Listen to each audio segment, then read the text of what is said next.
Halo, kembali lagi bersama kita. Saya Haris. Saya Habibi. Kita akan membahas hal-hal menarik dari berbagai sudut pandang dan mencari titik temu dari berbagai perbedaan, serta tentunya membagikan cerita yang asik untuk didengar. Di podcast Bincang Santai, selamat menikmati.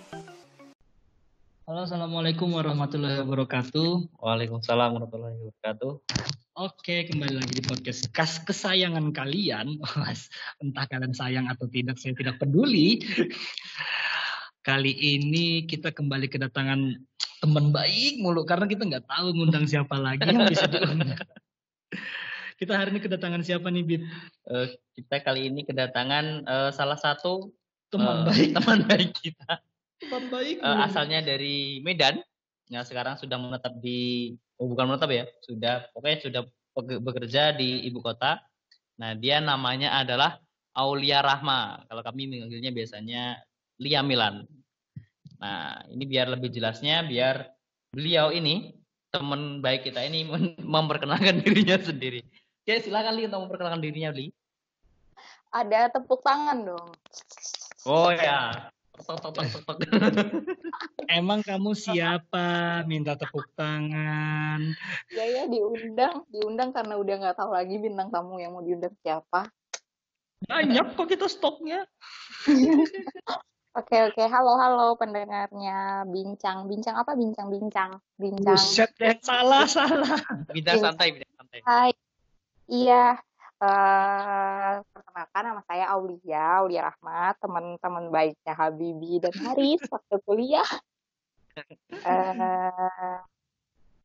Sekarang sih saya itu bekerja sebagai recruitment consultant, atau teman-teman tuh kalau pernah dengar tuh namanya headhunter di salah satu perusahaan di Jakarta. Udah hampir 2 tahun, udah 2 tahun lebih. Tuh. Oh gitu.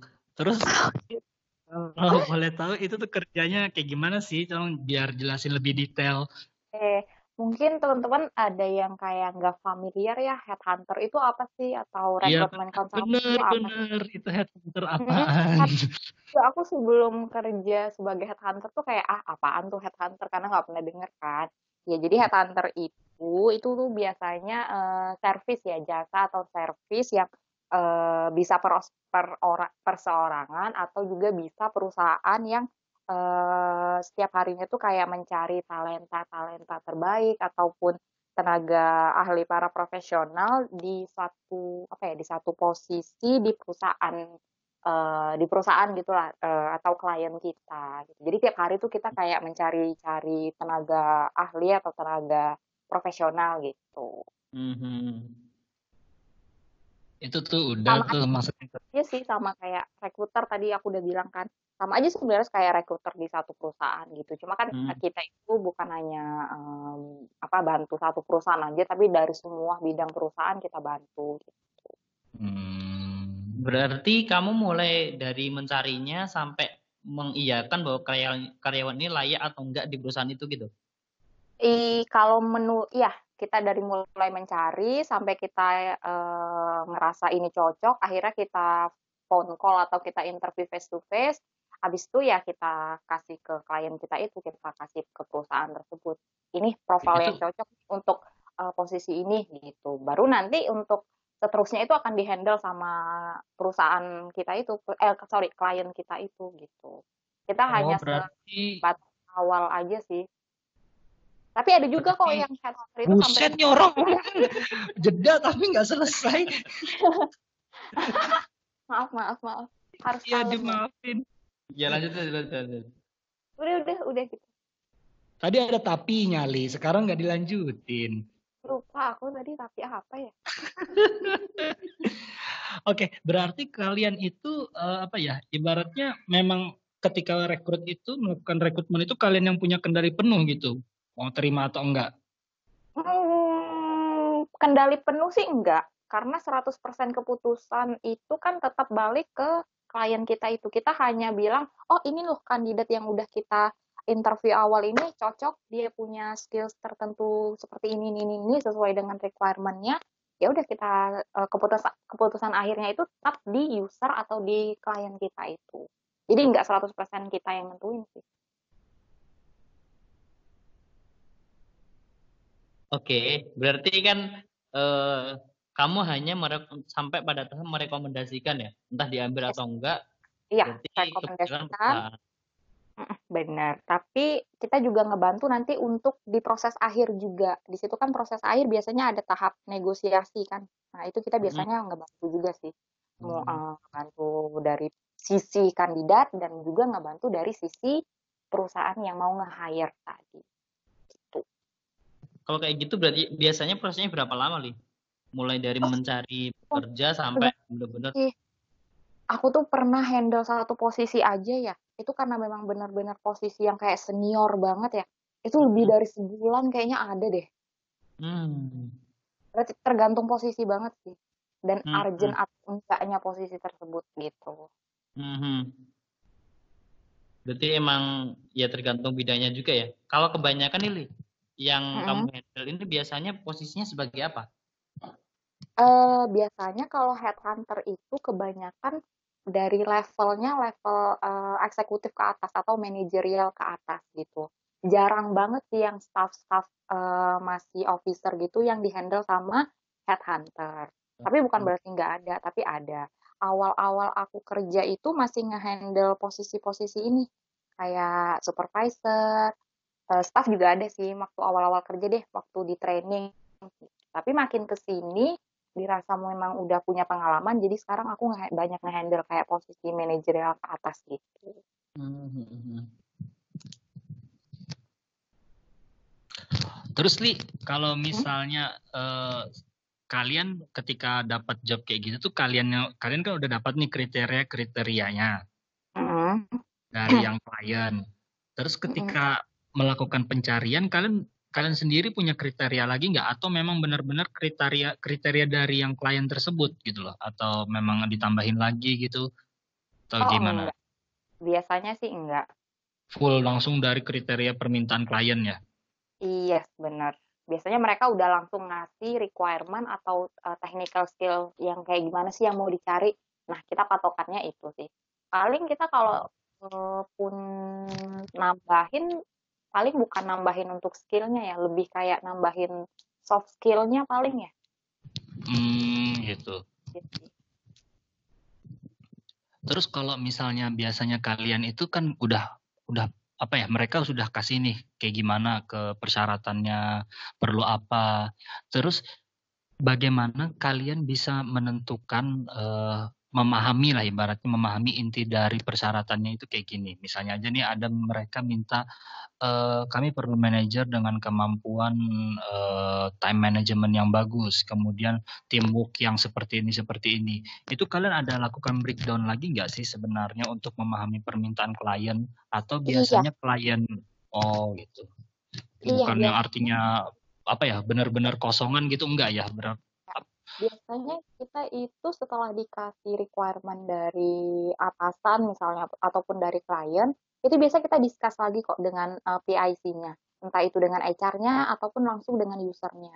Biasa kita discuss lagi skill yang kayak gini tuh yang dimaksudnya gimana. Terus Hmm, eh, misalnya dia ada persyaratan lain, terus kita kalau misalnya nggak paham juga pasti nanya lagi kok ke mereka. Jadi nggak hmm, hmm, semerta-merta hmm. kita terima langsung langsung eksekusi nggak sih. Nggak.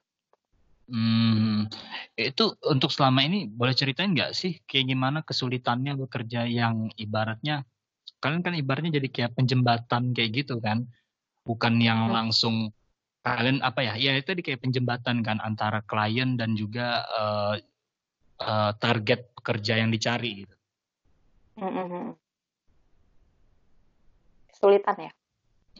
Ya hambatan dan kesulitannya juga sih. Apa aja lah, boleh ceritain. Hambatan kalau proses rekrutmen tuh pasti semua sama sih. Lebih ke ini ya. Kadang nyari orang yang sesuai itu sulit banget yang apa ya, nyari orang yang benar-benar sesuai dengan requirement gitu tuh kadang susah banget. Eh, Bisa sampai berhari-hari bahkan berbulan-bulan juga mungkin masih banyak nggak dapet sih. Lebih kayak gitu. Hmm, Terus untuk nemuin gitu loh, nemuin orang yang mau apply ataupun nemuin orang yang bisa kita approach itu kadang itu juga termasuk tantangan sih. hmm. Terus biasanya Jadi kalau dari klien ada deadline-nya juga nggak sih? Kalau misalnya kalian harus cari susah kayak gitu, kalau misalnya deadline-nya cepet kayak gimana? mau nggak mau harus harus apa? Harus ini ya harus mau nggak mau harus nemuin. Sama aja kayak kita nyari nyari posisi lain, kalaupun dia sebenarnya nggak urgent, tapi kan mau nggak mau kita harus nge-close itu posisi. Jadi sama aja. Hmm. Jadi ya mau tiap hari harus bener-bener itu dah, LinkedIn tiap hari kita mainin, Jobstreet kita mainin setiap hari, terus referensi-referensi dari kandidat yang sebelumnya kita pernah ngebantu Mm-mm. dia di gitu. Nah itu kita cari semua referensi. Pokoknya tiap hari kita harus bener-bener hunting banget. Aduh, berarti sebenarnya kalian Gitu. jadi anu ya, apa ya, ibaratnya benar-benar pekerja keras seorang klien, sedangkan kliennya terima beres kayak gitu. Bisa dibilang gitu nggak sih? Terima beres sih kayaknya. Iya, sebenarnya kita sih yang ini yang ngasih profile seperti ini, nanti setelahnya itu mereka yang proses. Jadi nggak terima beres juga sih. Kadang mereka sebenarnya mereka juga kadang nyari juga kok, tim dari perusahaan itu nyari juga karena kan mereka juga punya HR tuh, Mhm. bagian Ya, rekrutmen. Nah, itu ya. mereka juga kadang nyari juga kok gitu. Jadi nggak langsung terima beres. Oh, oh gitu. Hmm. Asik juga ya. Padahal kalian ibaratnya kan mereka sendiri. Ini nih ada yang jadi penasaran itu kan mereka sendiri padahal bisa melakukan pencarian. Tetapi apa alasan mereka untuk menggunakan jasa kalian gitu loh? Nah, itu dia. Kenapa sih ada headhunter? Karena gini, bagian HR perusahaan itu kan sebenarnya job desk bagian HR itu bukan hanya fully rekrutmen ya. Jadi mereka tuh Mhm. banyak handle job desk yang di luar dari rekrutmen, which is itu banyak banget. Terus Yep. juga kalau handle rekrutmen di perusahaan mereka, itu kan bukan hanya satu, dua, tiga posisi kan.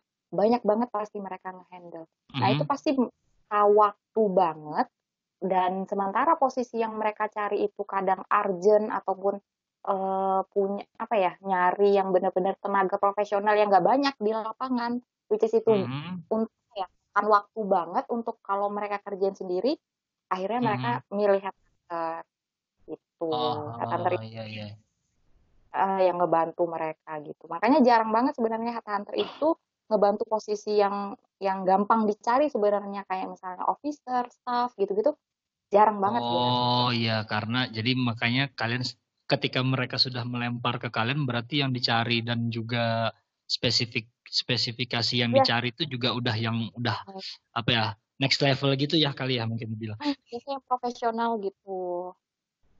Tapi Hmm, bukan oke. nggak ada sih nyari officer, ada juga, tapi nggak sebanyak kayak eh, posisi-posisi tertentu deh gitu. Iya iya iya iya. Apalagi banyak tuh kalau headhunter itu biasanya ngehandle posisi yang ini tuh, si level tuh biasanya juga ini para headhunter tuh yang biasanya nyari gitu. Hmm, gitu. Terus kalau misalnya nih, kalau kita ngomongin rekrutmen, sebenarnya Mm-mm. secara umum mereka itu dari semua klienmu itu, kamu ada gak nemuin yang ibaratnya sebenarnya keperluan mereka itu dalam rekrutmen itu sama, yang mungkin ya secara umum aja deh, misalnya apa boleh nggak ceritain? Gimana gimana maksudnya? Jadi kayak ibaratnya klien itu sebenarnya mintanya sama gitu loh. Apa kayak soft skill apa kayak gitu atau hard skill apa kayak gitu dalam suatu posisi tertentu. Iya sih, biasanya mereka nggak, jarang sih yang kayak soft skill-nya harus seperti ini, soft skill-nya harus seperti itu, jarang sih. Paling ya Oh, jadi mereka lebih udah spesifik banget gitu ya. lebih spesifik banget biasanya, Hmm. technical skill biasanya yang dicari itu. Hmm. Karena kan memang Oh. untuk posisi ini kan yang dikasih ke kita tuh memang posisi tertentu gitu. Hmm. Padahal kan kalau misalnya di luar sana tuh banyak yang ibaratnya apa ya, memberikan informasi bahwa kalau kita pengen kerja itu harus mempunyai skill ini yang umumnya itu adalah soft skill kayak ibaratnya Oh, itu teamwork.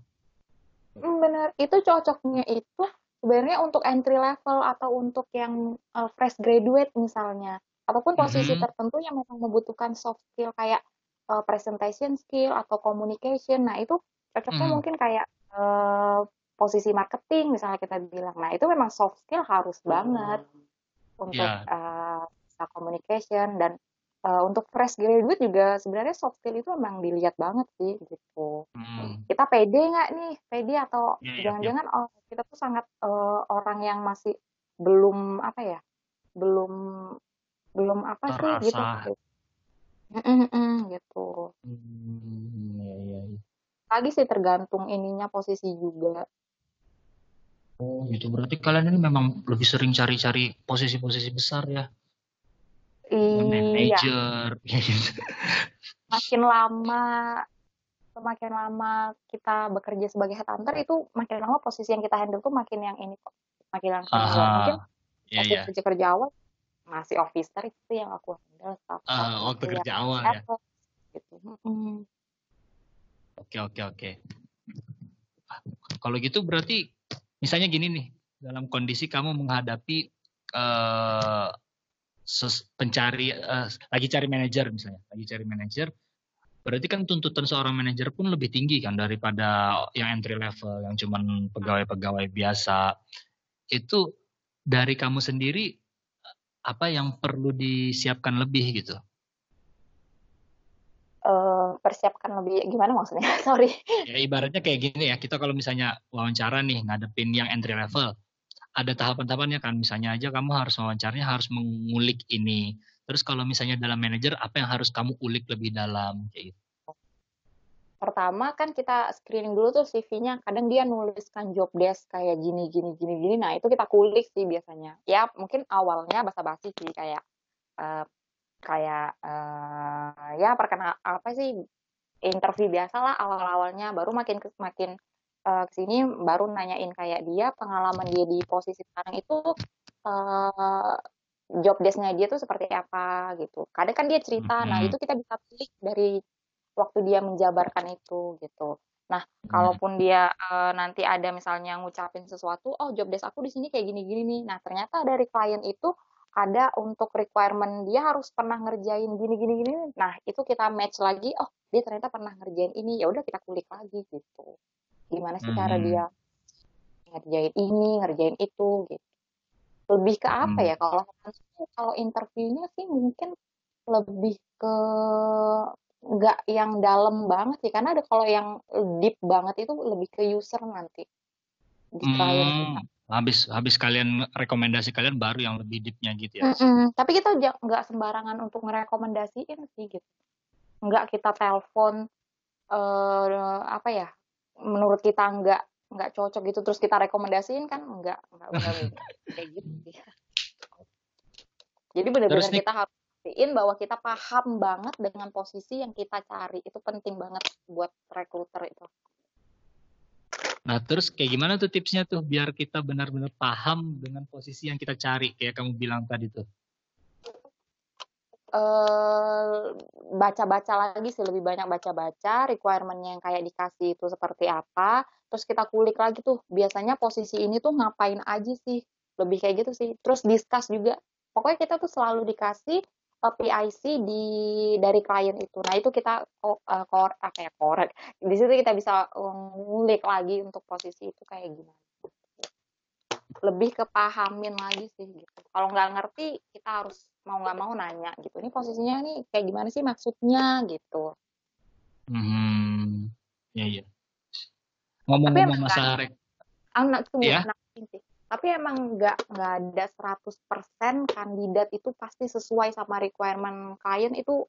Aku nggak bisa bilang 100% sama sih. Pasti ada aja kurangnya. Tapi ya bukan berarti kita langsung nge-decline kandidat itu, langsung nge-reject kandidat itu, enggak. Biasanya ada memang 1-2 requirement yang memang biasanya masih kurang, tapi kita tetap offer ke ini, kita share ke klien kita gitu. Iya, nggak usah diremes-remes botolnya. Bukan botol.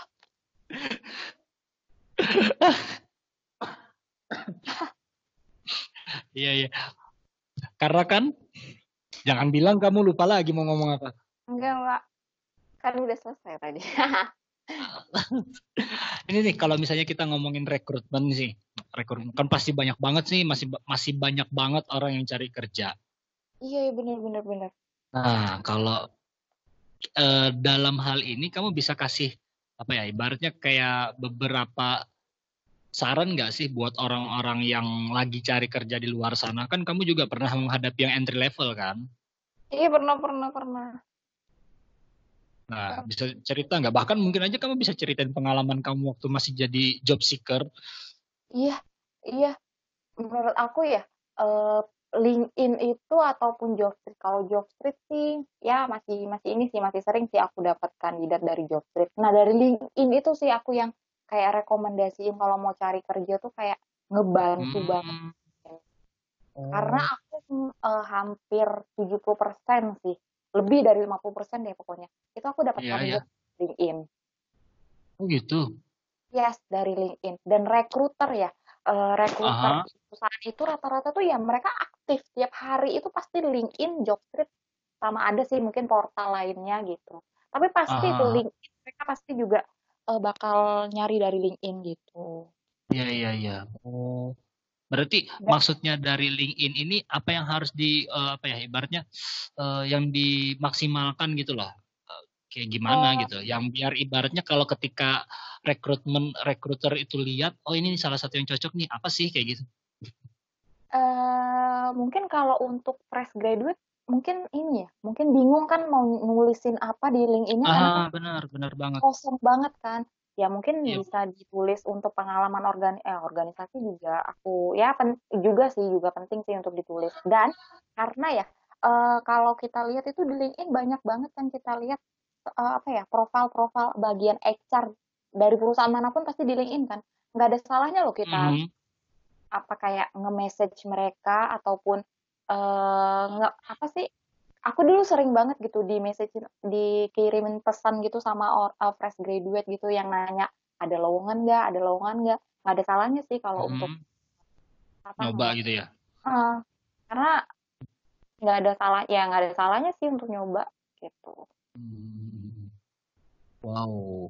Jadi sebenarnya kamu kalau menurut kamu nih dengan tren seperti ini yang sekarang kan sekarang juga banyak banget masalah cari kerja aja udah benar-benar kayak beralih ke online kayak yang kamu bilang untuk melengkapi profile LinkedIn-nya. Bener Terus, bener bener. nah gimana nih menurut kamu mengenai kondisi yang sekarang sama yang dulu? Dulu kan orang masih cari kerja yang benar-benar jalan kaki. Kalau misalnya Dari kita job. bilang kalau misalnya kita bilang mudah ya pasti lebih mudah sekarang.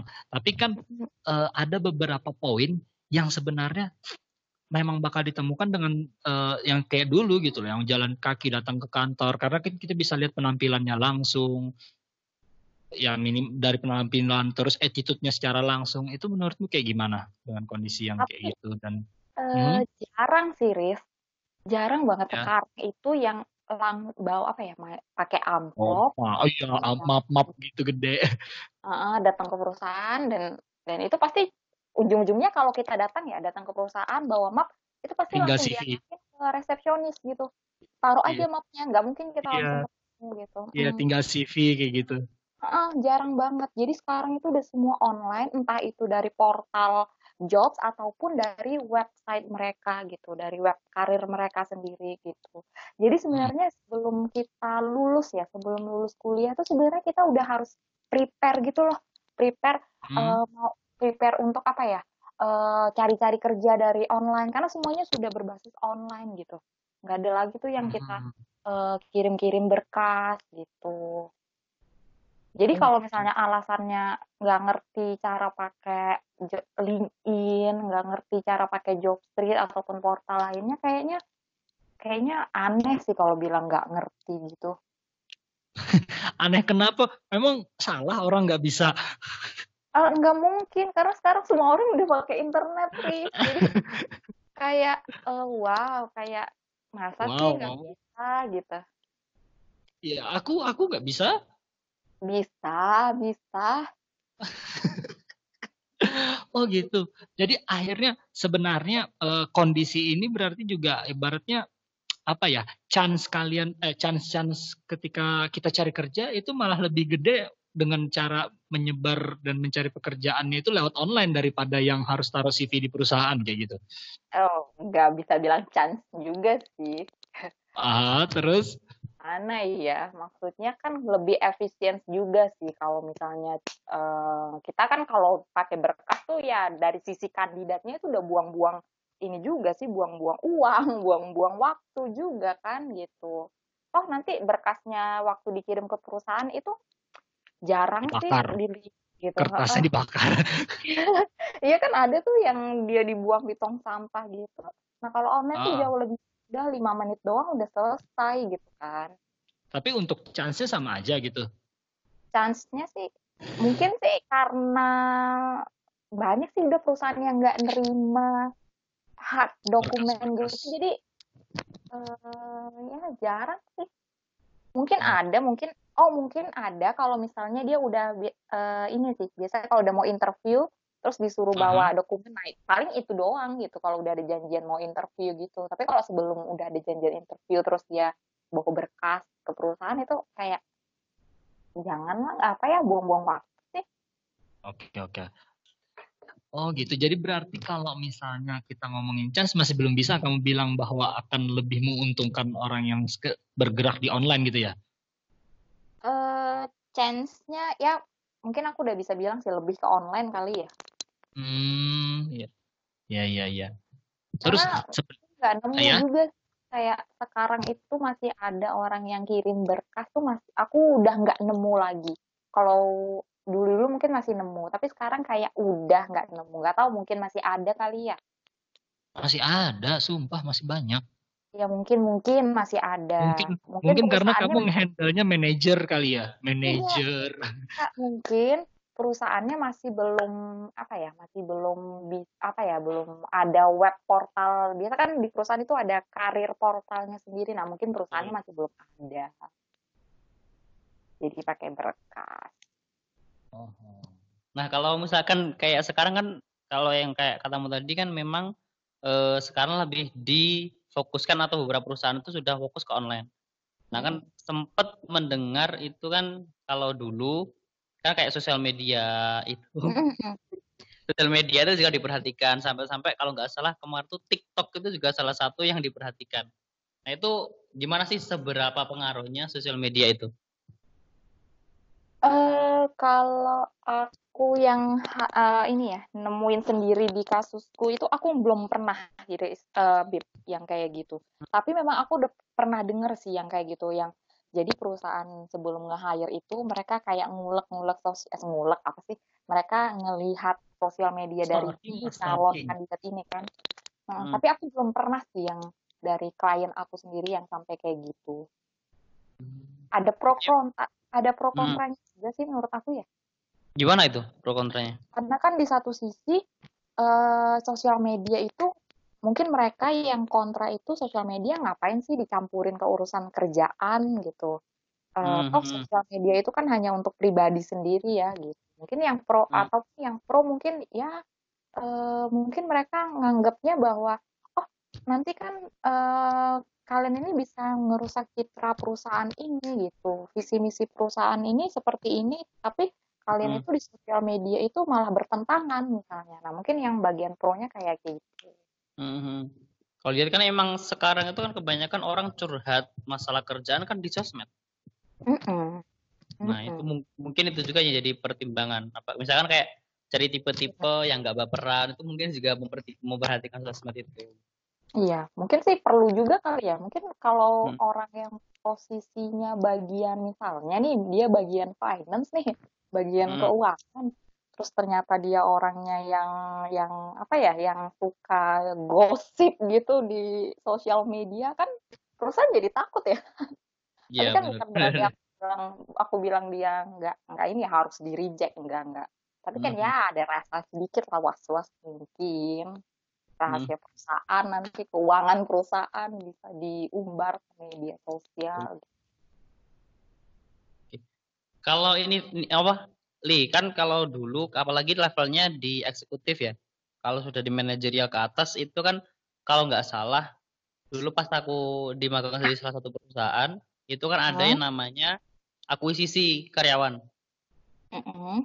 Jadi pokoknya karyawan yang memang misalkan kayak dia prestasinya bagus, kinerjanya bagus, itu langsung di apa namanya ditarik sama perusahaan itu dengan iming-iming, salah satunya adalah masalah salary-nya.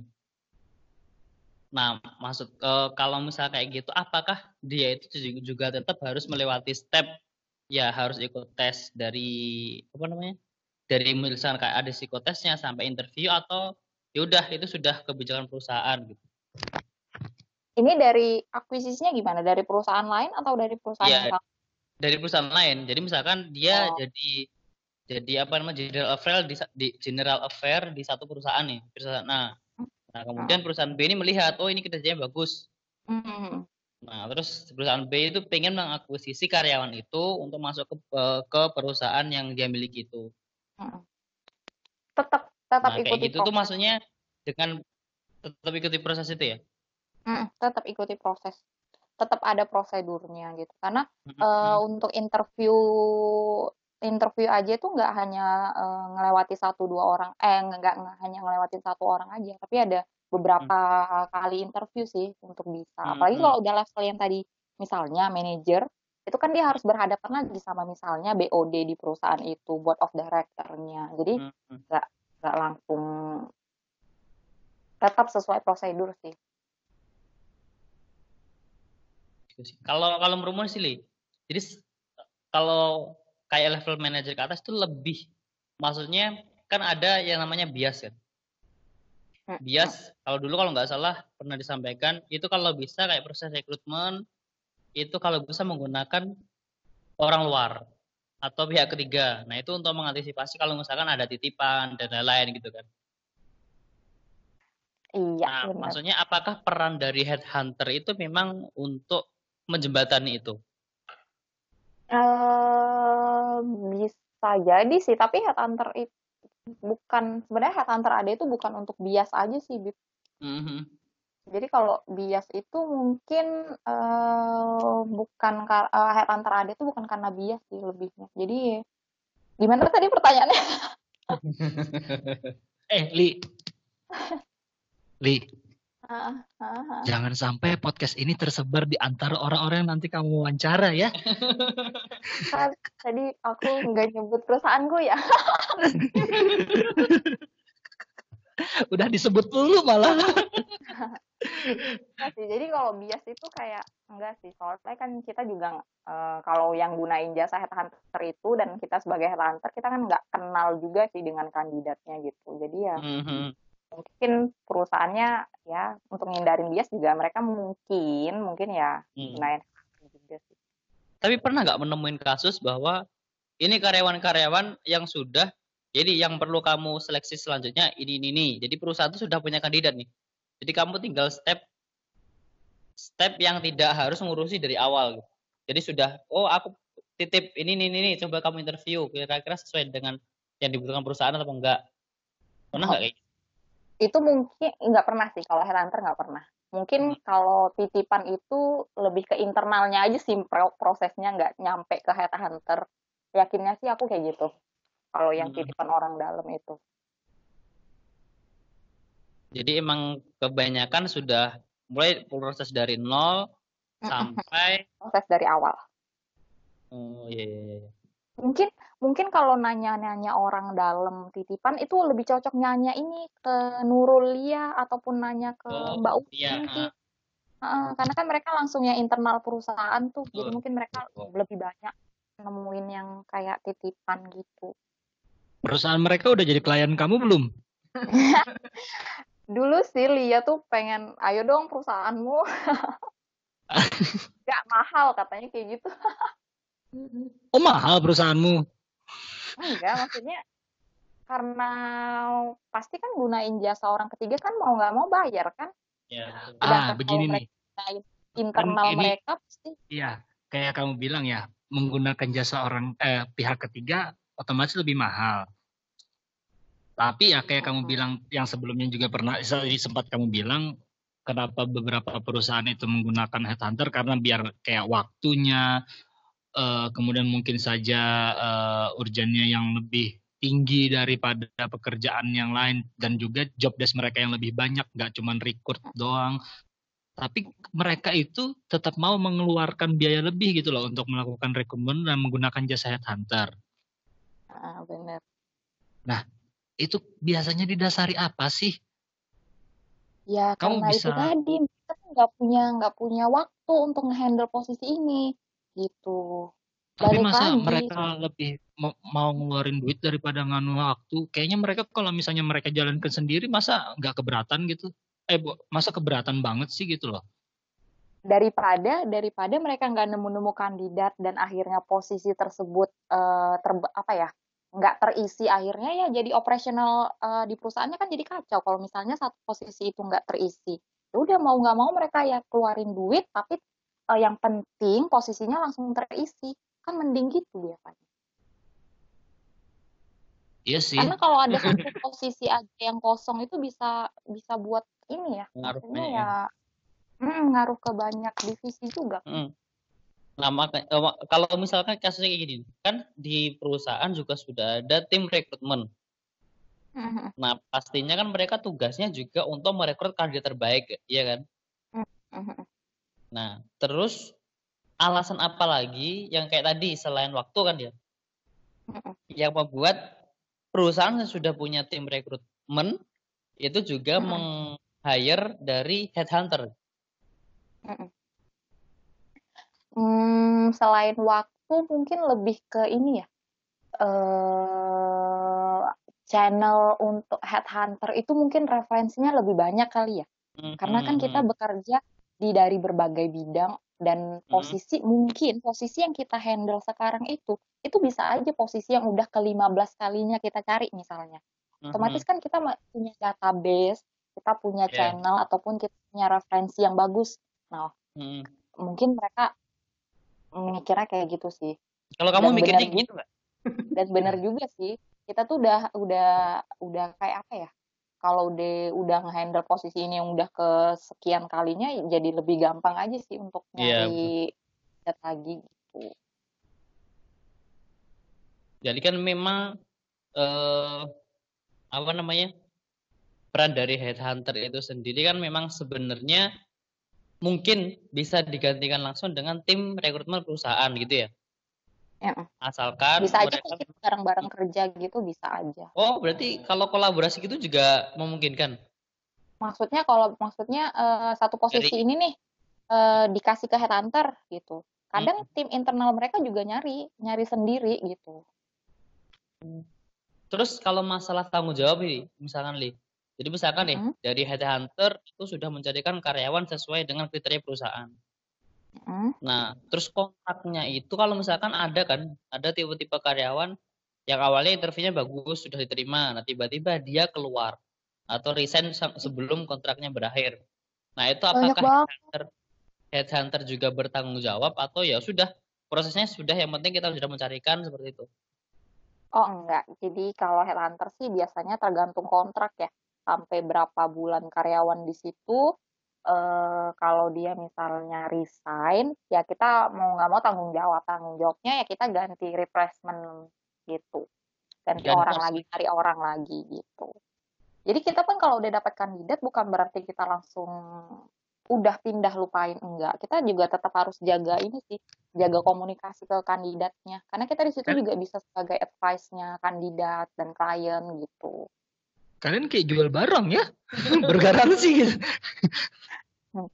Nggak juga sih. Oke, menarik. Ya, berarti jadi jasa kalian itu loh. Sebenarnya orang-orang fresh graduate itu kalau mau belajar untuk jadi recruiter sebenarnya apply aja jadi headhunter bisa kok gitu. Banyak headhunter yang fresh graduate awalnya karena belajar juga kan untuk jadi recruiter di perusahaan gitu. Iya. Itu nanti mereka yang seleksi siapa? Headhunter atau perusahaan jasa rekruter lainnya juga? Ya perusahaan headhunternya. Kirain dilempar juga. Asik banget kayak gitu. Seru banget kok jadi headhunter. Seru banget. Jadi mungkin batu loncatan sebelum jadi rekrutmen di perusahaan misalkan PMA, nah itu berarti bisa ke headhunter gitu ya untuk belajar lebih kompleks ya. Sebenarnya komplekan mana sih headhunter sama rekrutmen di satu perusahaan? Aku nggak pernah jadi rekrutmen di satu perusahaan, jadi aku nggak tahu ya komplekan mana. Tapi sebenarnya headhunter ini seru-seru, tapi juga ada ininya juga sih. Kadang pressure-nya itu juga gede kan, karena kan kliennya butuh close posisi ini tuh gini, sementara kita juga nge-handle posisi yang lain juga, klien yang lain juga gitu. Jadi pressure-nya juga menurut aku juga ada sih di headhunter ini gitu. Ya namanya kerja, Li, masa iya nggak ada pressure-nya? Kamu Nah ini Li, jadi kan kalau posisi yang manajemen ke atas ya, eksekutif itu, kira-kira ada gak? Maksudnya misalkan nih ada teman-teman yang dengerin nih, maksudnya kriteria minimal mereka itu untuk menduduki posisi yang memang dibutuhkan secara umum oleh perusahaan tuh harusnya menguasai apa aja sih, Li?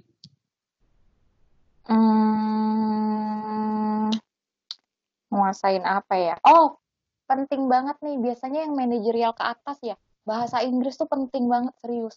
Dan bahkan ada satu klien aku tuh yang mutlak banget English itu harus banget, harus banget. of course, I can speak English. Iya serius. Jadi kalau bisa sih yang masih nggak pede untuk bahasa Inggris sih ya mulai-mulai belajar sih menurut aku. Karena di dunia kerja itu bener banget Inggris tuh harus penting banget. Apalagi sekarang ya banyak banget ekspat di perusahaan gitu loh. Yang aku temuin sih. Banyak banget ekspatriat, banyak banget WNA gitu. Jadi ya mau nggak mau kalau kita mau bersaing ya kita harus udah siap dengan itu. Bahasa Inggris tadi. Kalau soft skill mungkin Li, kayak misalkan decision maker-nya atau yang lainnya gitu, ada nggak? Excel masih kepake nggak sih? Posisi tertentu masih bener serius. Apalagi kalau di dunia retail. Excel tuh masih banget harus. Tapi kalau selain itu soft skill apa ya? Paling lebih ke apa? Kita soalnya nggak ngecek sih komunikasinya gimana. Yang penting kalau pas kita interview kandidatnya nunjukin rasa apa ya? Rasa dia tertarik banget dengan posisi yang di-apply ataupun yang kita tawarin ya menurut kita udah cukup sih itu. Jangan kalau interview kita kayak nggak pede, kayak interview kita kayak males-malesan gitu. Jangan sih, jangan. Kita juga kayak nge-provide kandidat ini atau orang ini juga kayak jadi males kan gitu. Jadi harus benar-benar ini ya. Paling nggak secara penampilan tuh kita nggak kusam, nggak ini gitu ya. Mandi gitu ya. Mandi. Mandi perlu nggak sih waktu wawancara atau nggak perlu banget? Ya kalau tahu diri aja sih. Kalau ngerasa agak gitu. Apa agak apa?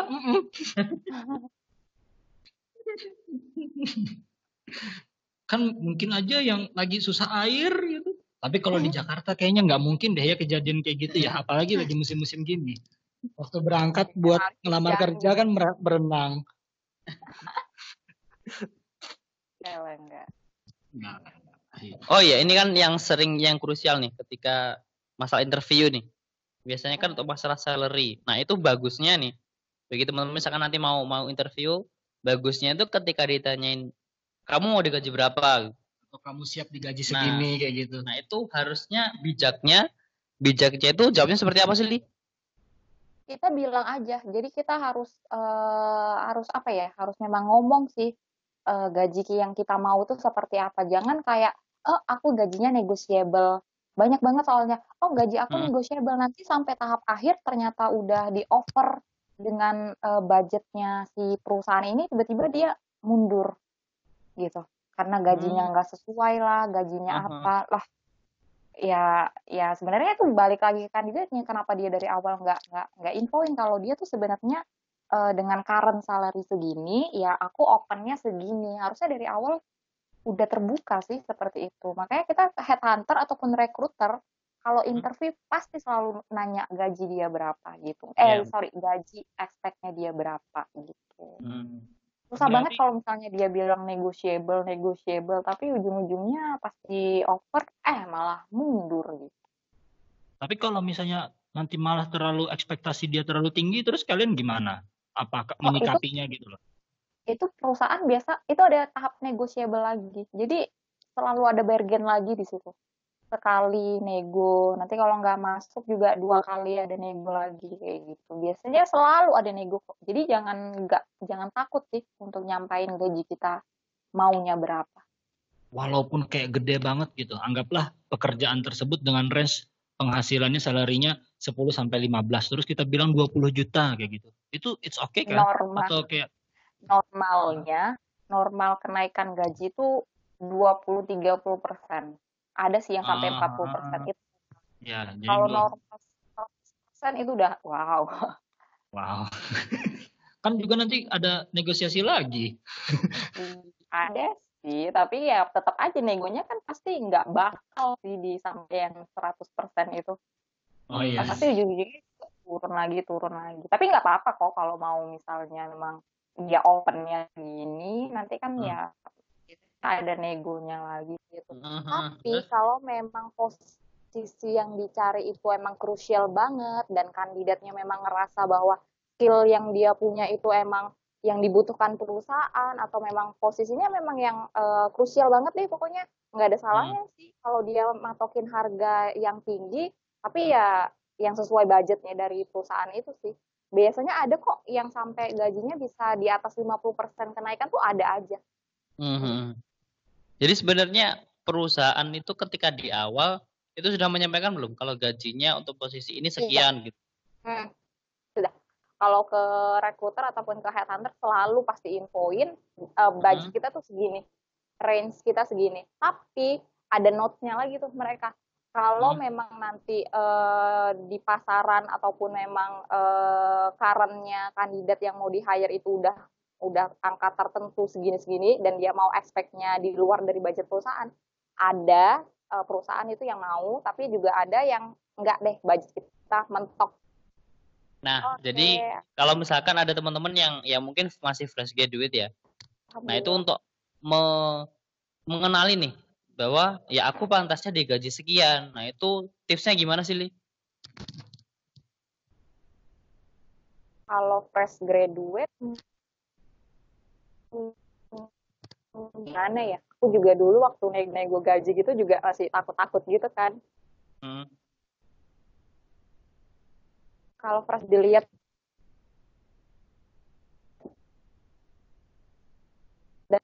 UMR-nya berapa di daerah tersebut seperti itu. Kalau memang kita pede dan ngerasa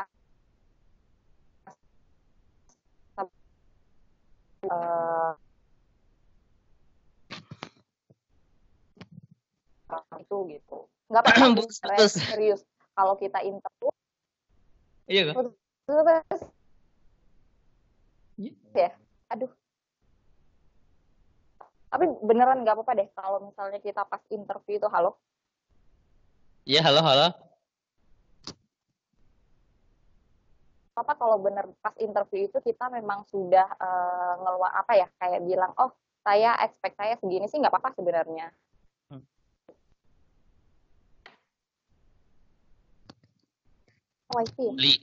Terus ini kan biasa ada juga yang ibaratnya dia sudah keluar dari perusahaan sebelumnya, terus mendaftar lagi, cari lagi, terus nanti kan di CV itu terlihat nih ada catatan bahwa dia sudah pernah bekerja di sini. Itu biasanya juga kan rekruter juga nanya sebelumnya kenapa keluar di sini. Nah itu kita kayak gimana jelasinnya? Kan kalau misalnya kita menjelaskan bahwa statusnya kita keluar karena anggap aja kayak ada konflik, padahal kan itu malah kayak kelihatan kita lemah untuk menanggapi sebuah konflik di perusahaan. Boleh diulang pertanyaannya nggak? Agak tadi terputus soalnya wifi aku udah bisa. Sorry banget. Oke. Ini udah bisa nih. Udah bisa. Yes. Oke. Nah jadi gini nih, ada nih kondisi di mana ketika kita sudah ada orang yang keluar dari perusahaannya, kemudian daftar di perusahaan baru. Mhm. Nah, itu kan oleh recruiter sendiri itu di CV-nya sudah tercatat dia pernah bekerja di sini. Kemudian Mhm kan mhm. biasanya ada yang nanyain tuh, sebelumnya Anda bekerja di sini, terus Anda kenapa keluar?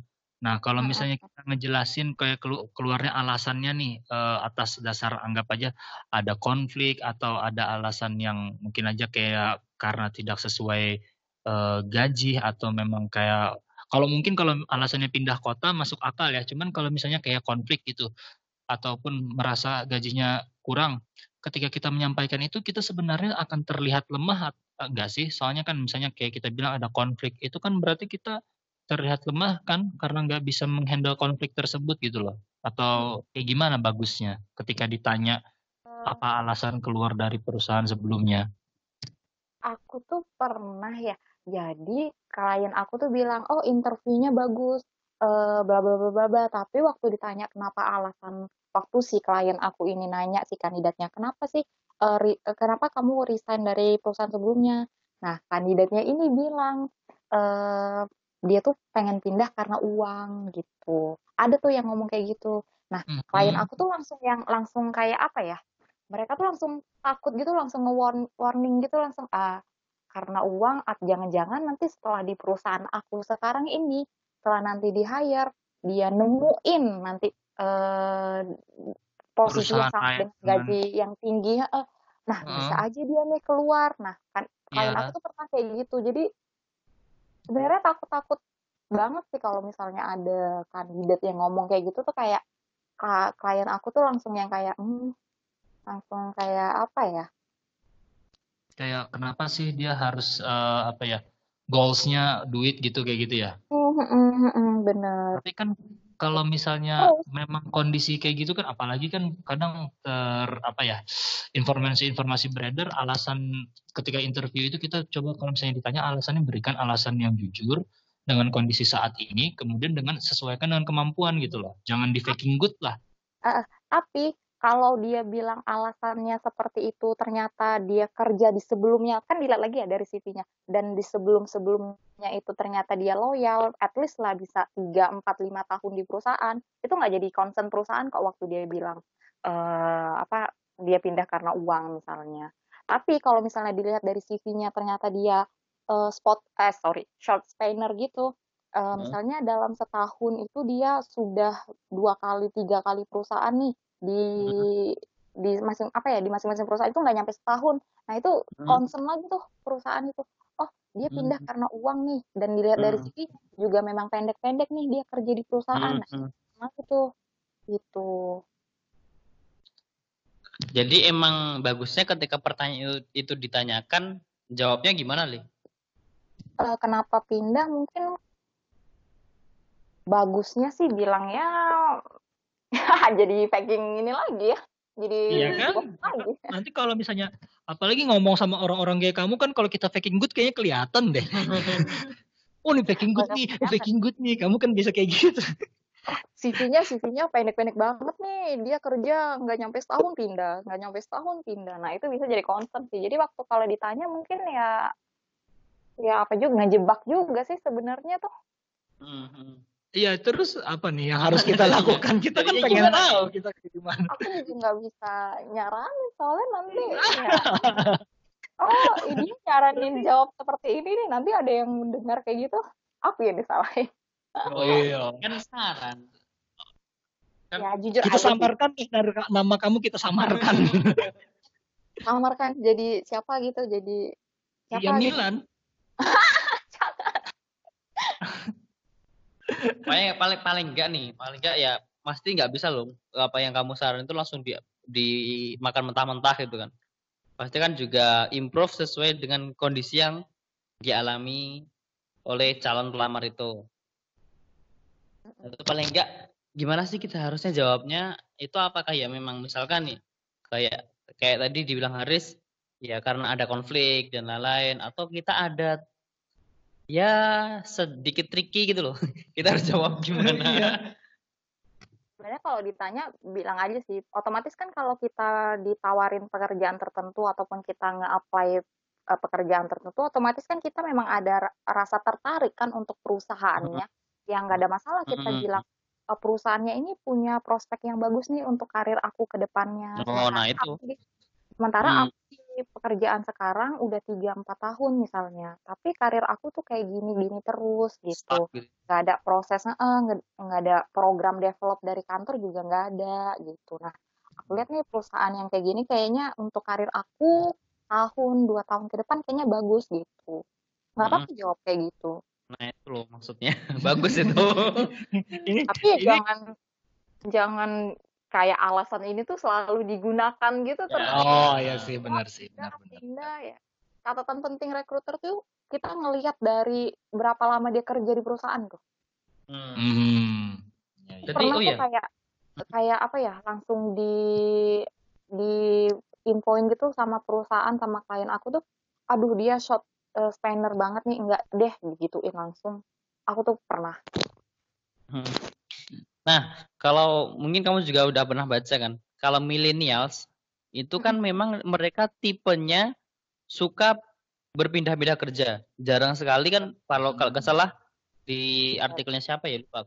Harvard atau apa Harvard Business School itu kan ada menyatakan kalau ya milenial itu gaya kerjanya dia bukan tipe-tipe yang Beda loyal. gitu ya. Beda Beda ya. sama yang generasi X. Nah, itu terus apa ya? Nah, iya, rekruternya atau headhunternya itu gimana menanggapinya itu? Kalau misalkan memang salah satu yang dipertimbangkan itu adalah masa kerjanya.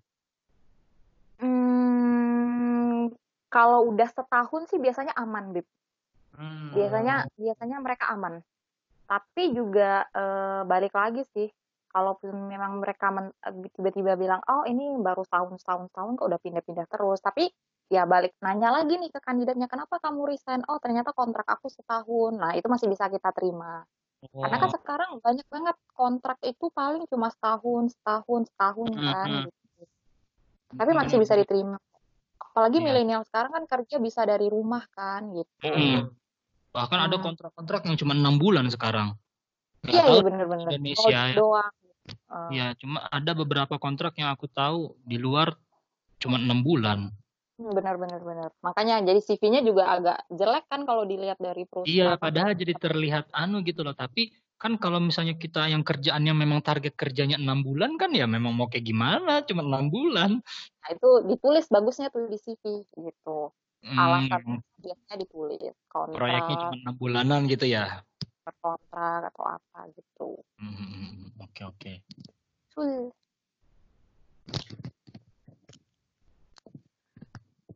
Oke deh Lindi, kalau gitu nih udah banyak banget nih yang kita dapat nih. Kamu bisa berbagi sedikit nggak? Ya secara general aja deh saran-saran untuk para job seeker di luar sana.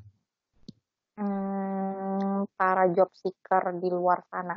Sarannya paling tadi tuh yang paling penting tuh LinkedIn tuh tadi, LinkedIn, Jobstreet, kita harus tuh aktif banget serius untuk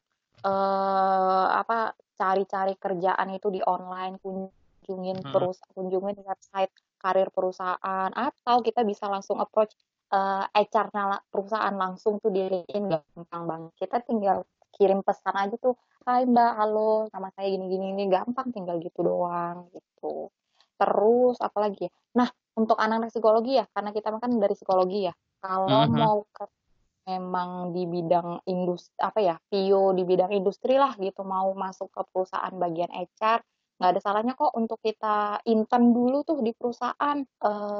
Habis lulus tuh kan kadang masa sih habis lulus masih magang gitu. Padahal nggak ada yang salah. Kadang kan magang ada yang sampai 6 bulan, ada yang sampai setahun gitu. Nggak ada salah kok habis lulus tuh kita dapatnya cuma intern, dapatnya cuma magang, nggak salah kok. Kita bisa belajar banyak banget di perusahaan itu. Dan kalau perform kita bagus, kita tuh bisa banget di-hire, diangkat jadi karyawan di perusahaan itu. Jadi kalau ada belum ada tawaran kerja nih, baru dapatnya intern doang, nggak ada salahnya kok dicoba intern itu. Benar-benar. Kadang gengsi soalnya kan, aduh. Masa habis lulus jadi anak lagi magang? Benar-benar. Padahal anak magang tuh persyaratannya bukan hanya mahasiswa aja, kadang persyaratannya harus udah lulus dulu gitu. Iya. Di tempatmu ada intern nggak nih? Belum ada saat ini. Nggak asik. Banyak banget serius. Ini jalur pertemanan tidak ada kan?